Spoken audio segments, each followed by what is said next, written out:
The rear naked choke is the #1 jiu-jitsu submission of all time. The challenge is that when you take your opponent's back, they're going to do everything they can to protect their neck. Here are 6 powerful ways to lock in the rear naked choke.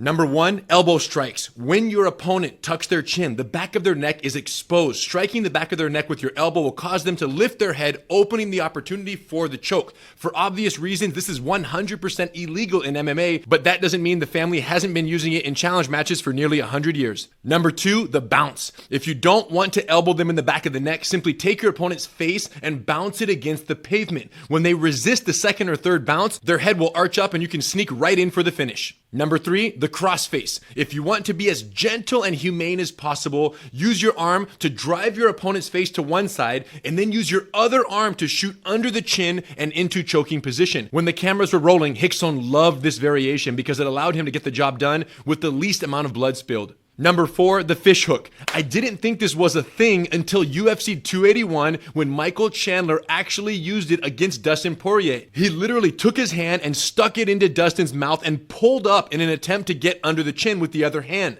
Not only is this highly illegal, in this case, it didn't actually work. Bottom line, I would never recommend this because remember, if you're gonna put it in their mouth, you can't blame them for biting it. #5, the neck crank. When you can't get under the chin, you can actually apply the choke on the side of their jaw and use your whole body to crank their neck in a twisting fashion. They either tap for the neck crank because it's so painful, or they lift their chin to avoid the crank, allowing you to slip into the perfect choking position. In fact, after Chandler's failed fish hook at UFC 281, this is exactly how Poirier won the fight. #6, the chin choke. When there's nothing you can do to get under the chin, you can always choke the chin itself. Most people don't know this, but when the rear naked choke is perfectly applied on the chin, it actually pushes your opponent's jaw into their neck, triggering the same vascular occlusion that occurs in regular chokes. Conor McGregor learned this the hard way when he was choked on his chin by Khabib Nurmagomedov at UFC 229. 2 more bonus tips. When you get the choke in place, your opponent is going to attack one of 2 things, your hands